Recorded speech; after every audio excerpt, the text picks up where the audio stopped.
بسم اللہ الرحمن الرحیم۔ السلام علیکم ورحمۃ اللہ وبرکاتہ۔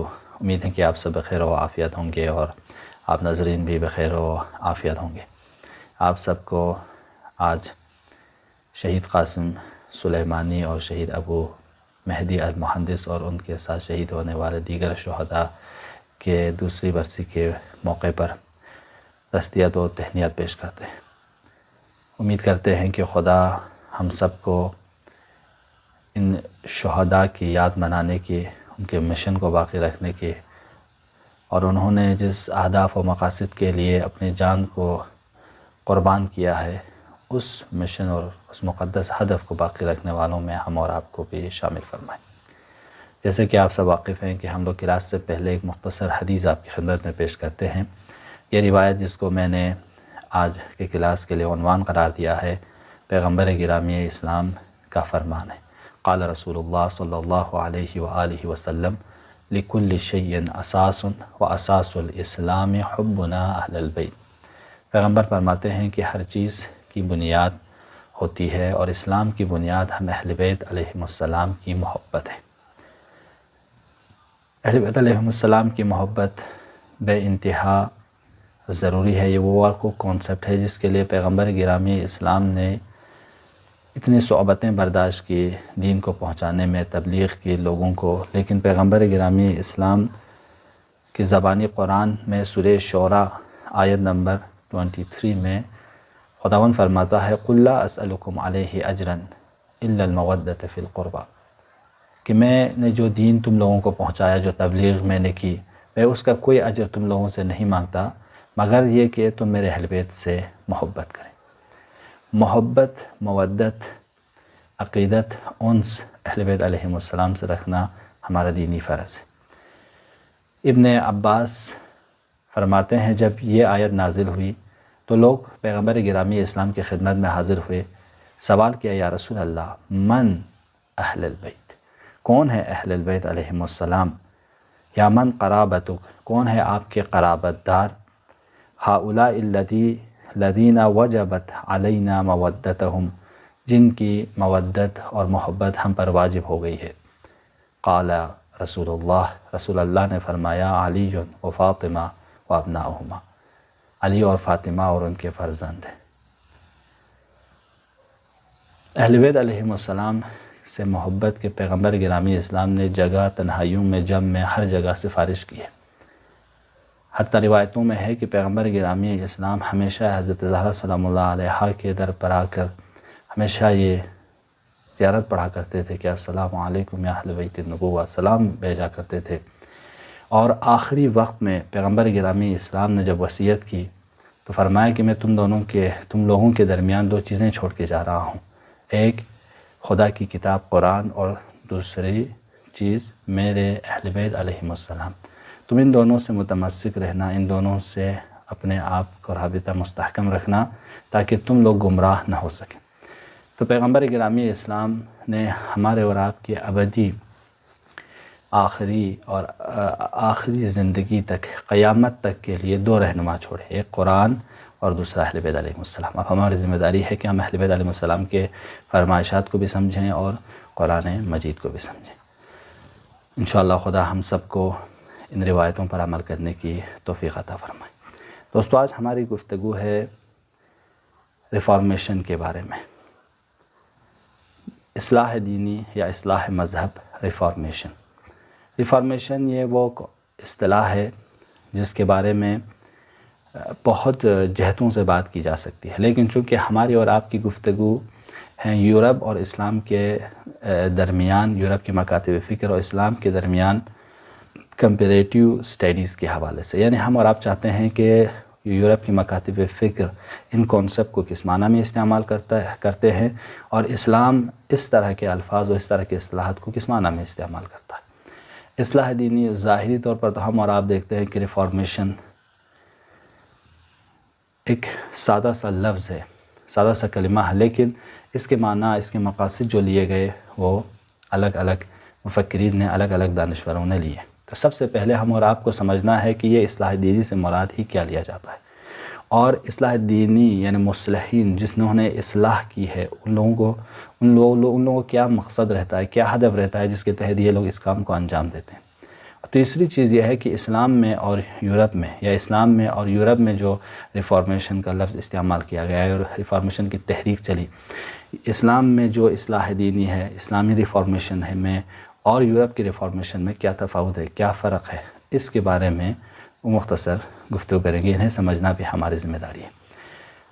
جو اصلاح دینی کی جو عام تعریف کی جاتی ہے وہ یہ کہ جیسے کہ ہم اور آپ کو معلوم ہے یا تاریخ بتاتی ہے، جب ہم تاریخ کا مطالعہ کرتے ہیں تو ہے کہ ایک دین، ایک مکتب فکر، ایک مذہب جب اس کا زمانہ گزر جاتا ہے، آہستہ آہستہ اس میں تحریفات، انحرافات، خرافات، بدعتوں کا وجود میں آنا شروع ہو جاتا ہے۔ دین کے نام پہ اپنے خیال کا پیش کرنا شروع کر دیتے ہیں، دین کے نام پر بدعتیں ایجاد کرنے شروع کر دیتے ہیں، عجیب و اقسام کے رسم اور رواج دین میں وارد کرنا شروع کر دیتے ہیں۔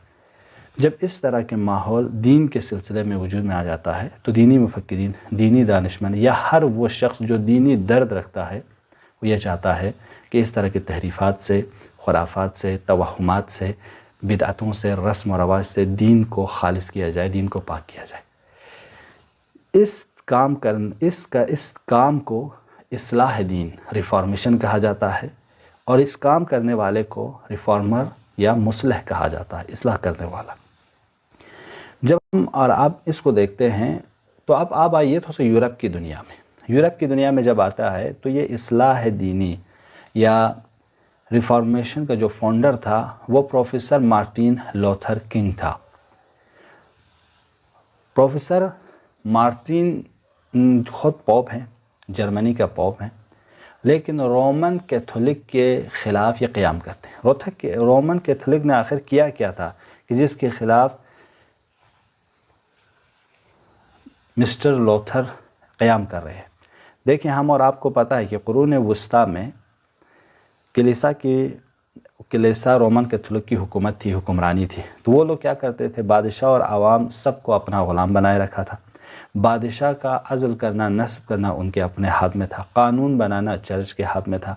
بابل کے خلاف کرنے والے سائنسدان، محققین، جو بھی علمی شخصیات ہیں، اگر ان لوگوں نے بابل کے یا چرچ کے قوانین کے خلاف کیے، ان کو مجرم قرار دیا جاتا تھا، مقدمہ چلتا تھا، ان کو کافر قرار دیا جاتا تھا، حتیٰ بہت سے دانشوروں کو قتل بھی کیا۔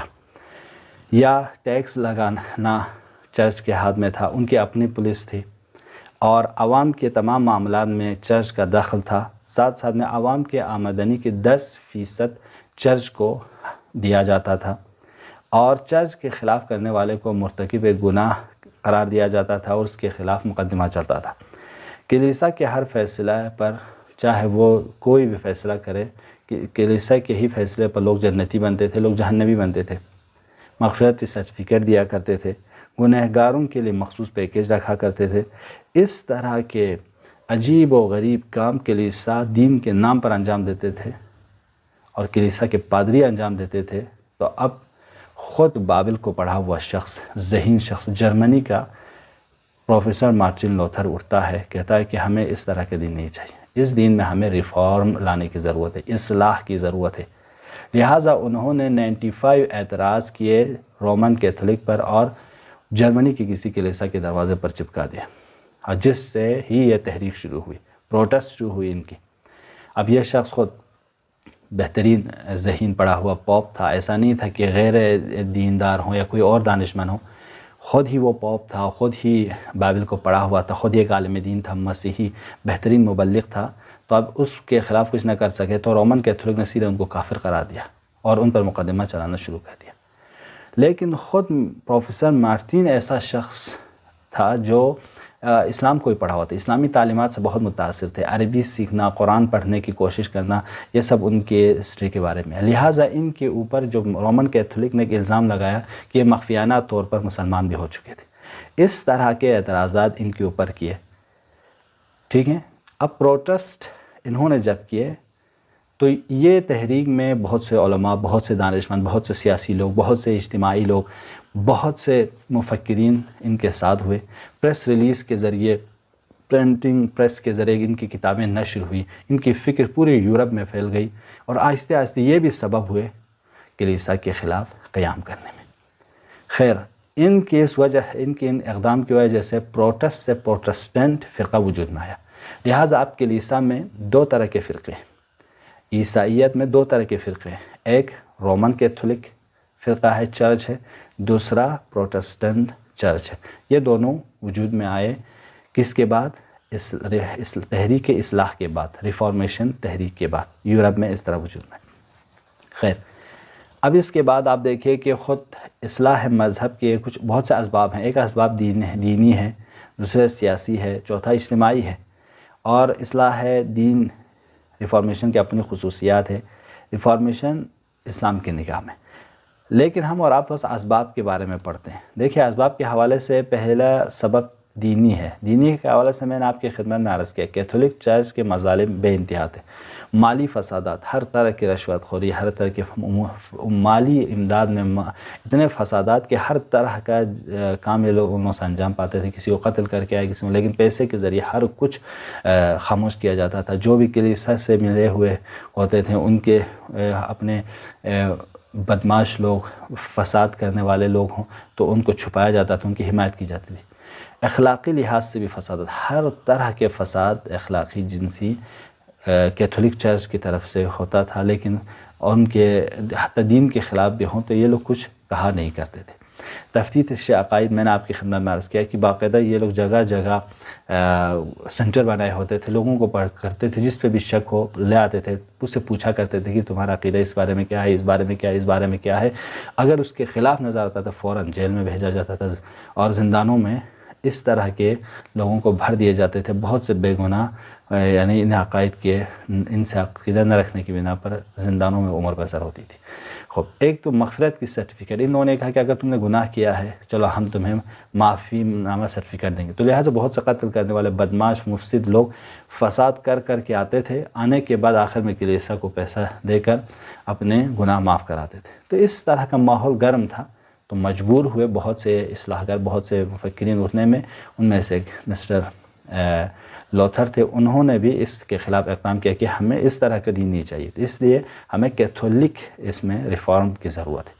اسی طرح سیاسی شخصیات بھی ابھریں، سیاسی مفکرین بھی ابھریں، تو ان لوگوں نے اس زمانے کی بادشاہت کا ختم کیا کہ ہمیں اس طرح کی بادشاہت نہیں چاہیے جو کلیسا کے ہاں پہ ہاں ملے، جو کلیسا کہے کرو، جو کلیسا روکے رک جائے، بلکہ ہمارے اپنی استقلال ہونی چاہیے، عوام کی بھی رائے ہونی چاہیے، عوام کی بھی فریڈم ہونی چاہیے، عوام کو بھی کچھ بولنا چاہیے، عوام کی طرف سے اپنے ریپرزنٹیٹیوز ہونی چاہیے، نمائندے ہونے چاہیے۔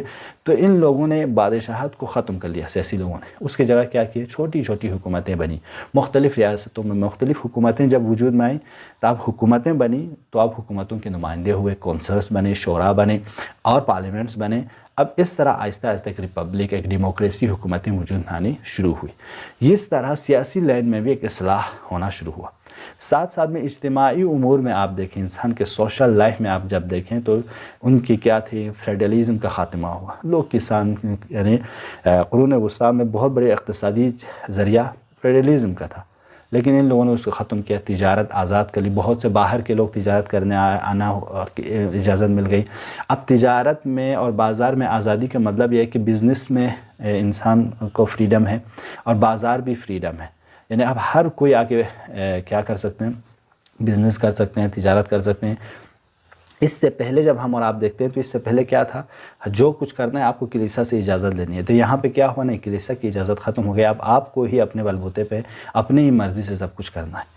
اس کے بعد غلامی سے نجات پائی یہ لوگ۔ پہلے سب کچھ کلیسا کے، ایک چرچ کے غلام تھے، ان لوگوں نے انڈیپینڈنٹ استقلال اختیار کر لی۔ اب وہ اپنے بلبوتے پہ اپنے اختیار سے جو کچھ کرنا چاہے کر سکتے ہیں۔ اس طرح ان لوگوں نے، ہم اجتماعی لائن میں، ہم دینی لائن میں اور ہم سیاسی لائن میں، ان بخش میں، ان فیلڈ میں جب ترقی کی، آہستہ آہستہ بہت سے لوگ ان سے جڑتے گئے اور آہستہ سے یہ تحریک کامیابی کی طرف چلی گئی۔ لہٰذا یہ یورپ کی دنیا کی ایک تصویر تھی، کس میں؟ اصلاح دینی میں، ریفارمیشن کی دنیا میں، تحریک اصلاح میں۔ لہٰذا یہ تحریک بہت مہم ہے یورپ کی تاریخ میں، اور اس سے جب آپ سمجھیں گے، چونکہ یہ تحریکیں، یہ اور رنیسانس جسے پہلے کلاس میں آپ کی خدمت میں عرض کیا، یہ سب مقدمے تھے یورپ کے آج کی فکریں وجود میں آنے کے۔ خیر، آج کی فکریں صحیح وجود میں آئی، غلط وجود میں آئی، اس کے کیا امپیکٹ ہے وہ تو آپ لوگوں کے سامنے ہے، وہ آئندہ کی گفتگو میں، آئندہ کی کلاسز میں آپ کی خدمت میں بیان کیا جائے گا۔ لیکن آج میں ایک آخری گفتگو آپ کی خدمت میں عرض کروں گا، اسلام میں اور مسیحیت میں جو اصلاحی فکر ہے وہ کیا ہے؟ دیکھیں، اسلام میں بھی اصلاح دینی کی گفتگو ہوتی ہے. حتیٰ ہم اور آپ کو معلوم ہے کہ اسلام وہ مذہب ہے جس کے شروع سے ہی ریفارمیشن کی باتیں ہوئی. جب سے پیغمبر آئے، جب سے حتیٰ ہمارے انبیاء سب ریفارمر تھے، سب مصلح تھے. حتیٰ شریعتیں جو آئی ریفارم کی بنا پر آئی، یعنی شریعتیں پرانی شریعت کو کامل کرنے کے لیے، اس کو بہتر بنانے کے لیے. چونکہ جب پہلے انبیاء تھے، ان کے پیروکاروں نے اب ان کے نام پر بہت سی خرافات کو، بہت سی توہمات کو، بہت سی بدعتوں کو دین کے نام پر پیش کرنے کی کوشش کی. تو دوسرے نبی خدا نے مبعوث کیا، اس کے ذریعے پہلے نبی کے دین پر جو بدعتیں تھیں، جو تحریفات، جو خرافات تھیں، ان کو ختم کیا. اور جو شریعتیں بھیجی، اور پہلی شریعت دوسری شریعت وہ کامل اور جامع ہوا کرتی تھی، تاکہ پہلی والی شریعت کو کامل کر سکے، پہلی شریعت کو پورا کر سکے اور لوگوں کے تقاضے، لوگوں کی ضرورت کو پورا کر سکے. لہٰذا پیغمبر گرامی اسلام کے آخر میں خاتم الرسول کے صورت میں جب آئے تو دین اسلام ایک آخری دین بن کر آئے.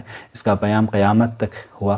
حلال محمد حلال الی یوم القیامہ و حرام محمد حرام الی یوم القیامہ کا یہ نعرہ لگایا گیا. تو اصلاح فکر، اصلاح دینی، یہ فکر ہمارے یہاں بھی موجود ہیں اور دینی اسلام میں بھی موجود ہے. اور ساتھ ساتھ میں آپ کی خدمت میں عرض کروں کہ اصلاح دینی کی فکر جب اسلام آیا، اسلام آنے کے بعد اسلام میں بھی بہت سے لوگوں نے اسلام کے نام پر بہت سی بدعتوں کو، بہت سے فرہنگ اور کلچر کو اسلام کے نام پر پیش کرنے کی کوشش کی. تو اسلام میں بھی 13ویں صدی میں بہت سے مفکرین اٹھے. اس کے بعد سے اب تک لوگ ہیں اصلاح دینی کی بات کرتے ہیں، جیسے سید جمال الدین محمد عبدو، علامہ اقبال، اور آج کے دور میں امام خمینی عصری زمانے میں، اور آج کے مراجع جو ہے مصلحین میں سے ہیں. اصلاح حتیٰ ہمارا ہر انبیاء، ہر نبی، ہر امام اور ہر عالم دین مصلح ہے، اصلاح گر ہے. وہ چاہتے ہیں کہ ہم دینی فیلڈ میں بھی اصلاح کریں، جو دین میں لوگ بدعتیں ایجاد کر رہے ہیں اس کو ختم کرنے کی کوشش کریں. لہٰذا دین میں اصلاح کی ضرورت ہے. یہ اصلاحی بحث خود قرآن میں پیغمبر کو مصلح کہا گیا. تو اس طرح سے یہ اصلاحی باتیں ہوتی رہتی ہے، اور اصلاحی باتیں اسلام میں شروع سے ہی ہے، اب تک ہیں. لیکن یہ بات سمجھنی چاہیے کہ جتنے بھی تحریک ریفارمیشن چلتی ہیں، ان کا ایک جامعہ پر، دوسرے سوسائٹیز پر، دوسرے معاشروں پر، دوسرے کلچر پر اثر انداز ہوتا ہے. جیسے اسلامی ریفارم کی بات ہوئی، اسلامی کلچرز، اسلامی تمدن عروج پہ تھے، تو بہت سے مسلمان و غیر مسلمان اسلامی تہذیب سے متاثر ہوئے. جیسے آگوست کوئن جو ہے، یہ عیسائی بہت بڑے مفکر تھے، توماس آگوست کوئن. انہوں نے ابن رشد کے فلسفے سے، ابن رشد کے افکار و عقائد سے وہ متاثر تھے. اور خود لوتھر مارٹین بھی اسلامی تعلیمات سے بہت متاثر تھے، قرآن پڑھنا چاہتے تھے، عربی سیکھنا وہ چاہتے تھے. اس طرح کے شخصیات ہیں جو اسلامی تہذیب سے متاثر تھے. اور بہت سے عیسائی پادری اس دور میں اسلام سے متاثر ہو کر اسلام کو سیکھنے کی، اسلامی تعلیمات کو سیکھنے کی کوشش کی، بہت سے دانشوروں نے. لیکن دیکھیں کچھ شباہتیں ہیں ان دونوں اصلاح. ان میں سے ایک اصلاح کہ دونوں نے کہا کہ مقدس کتابوں کو پڑھ سکتے ہیں ہر کوئی. یورپ کے رومن کیتھولک والوں نے کہا نہیں، کتاب مقدس کو صرف پادری پڑھ سکتے ہیں، صرف پوپ پڑھ سکتے ہیں، دوسرے نہیں. لوتھر مارٹین نے کہا نہیں، سب پڑھنے کا حق ہے، سب پڑھ لیں، سب کو پڑھنا چاہیے، سب کو سمجھنا چاہیے. بالکل ایسے ہی اسلام نے کہا کہ قرآن، احادیث سب کو پڑھنا ہے، اسلام سب کو سیکھنا ہے. دوسری چیز یہ ہے کہ متون مقدس کو سمجھنے کی صلاحیت بھی سب میں ہے. ایسا نہیں ہے کہ صرف پادری ہی سمجھے گا، دوسرا کوئی نہیں سمجھے گا، اور یا پادری کا بیٹا سمجھے گا. لیکن لوتھر نے اس کے خلاف کی.